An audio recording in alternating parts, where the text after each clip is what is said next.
Good afternoon, everyone. I am Frances Rivera. This is Toni Scott Reed, and we're here to talk about working with your insured.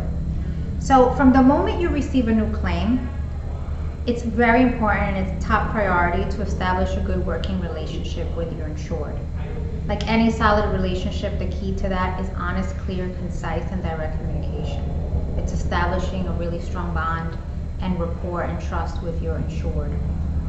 It's important to establish what each party's duties and responsibilities are, not only as part of the policy or the bond, but also as part of the investigation and the process going forward. It's very important to explain that process from beginning to end, but in doing that, it's critical that you understand who your insured is and what their needs are and their level of expertise. Building the insured and insured relationship, it's important to emphasize the communication. You're in this process for the long term, and what I mean by that is just the term of the claim process. A claim can take a few months, it can take a few years, so it's very important to form that relationship and establish the bounds of communication early on.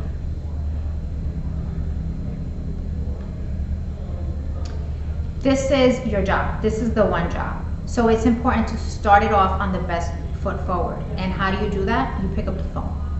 It's very important that you pick up the phone. We live in a society where we are used to communicating via email, communicating via text, social media, and it's very easy to hide away behind those sources.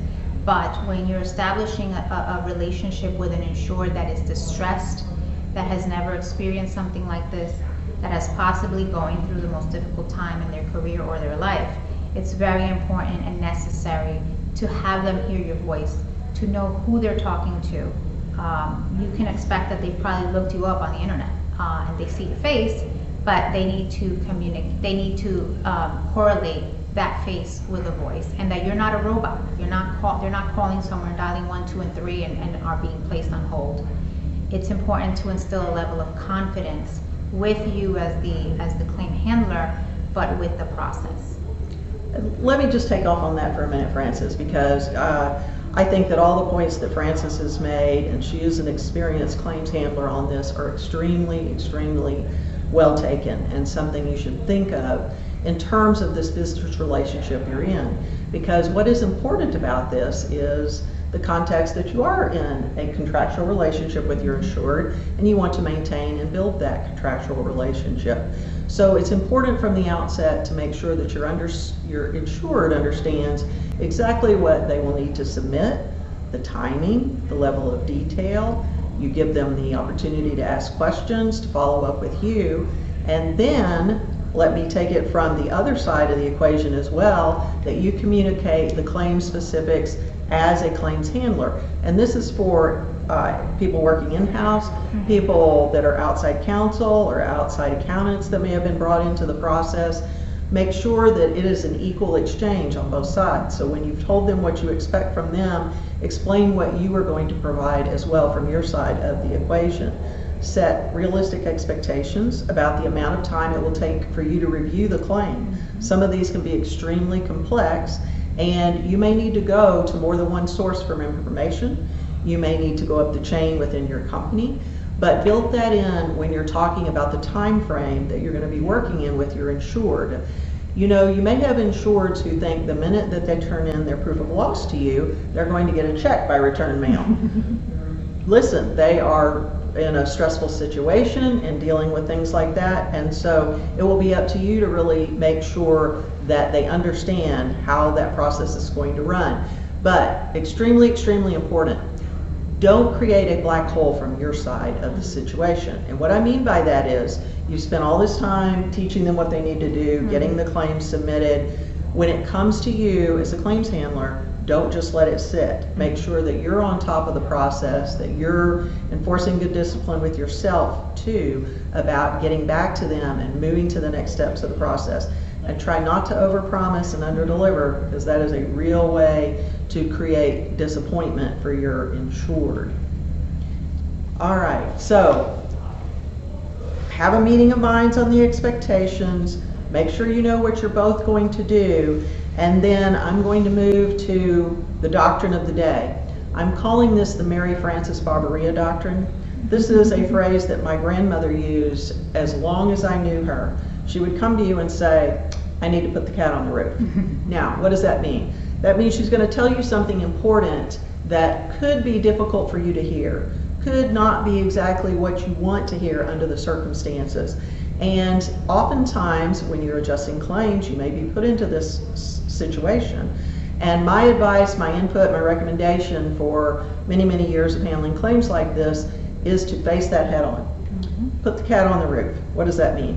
When you see that there are difficulties in aspects of a claim, be honest and direct.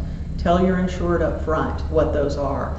Your insured may not understand what will never be covered by the policy.